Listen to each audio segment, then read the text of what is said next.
Welcome back, kindergartners. This is Mr. Mark, and the gardening word for today is sad.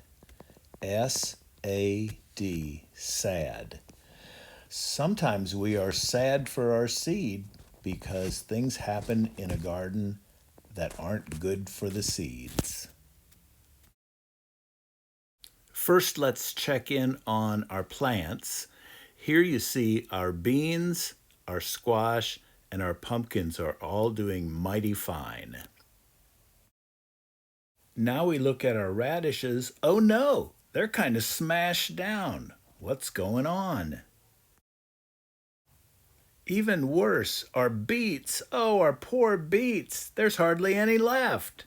Wonder what happened. It's not really clear what happened, but it kind of looks like something laid on our plants.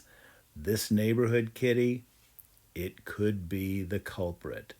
But there are a lot of different things that can go wrong with a garden. Some animals, some natural things.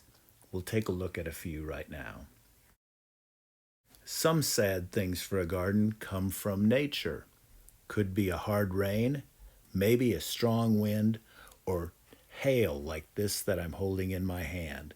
Hail will wipe out a garden so fast. Sometimes animals will get in our garden. They'll munch on our greens and really make a mess of things.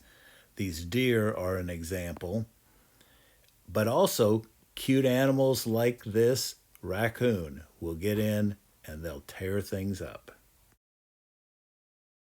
While we can't stop the wind or the hail or the temperature changes, we can do some things to keep out unwanted guests. You can see fences and gates all around the gardens that I keep.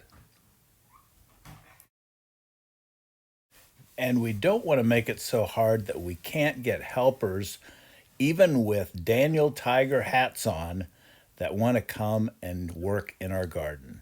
We want to let them in. If T-Rex shows up in your garden, I don't have any suggestions for you. Thanks for joining today. Next time we're going to talk about a big move for our garden. Talk to you then.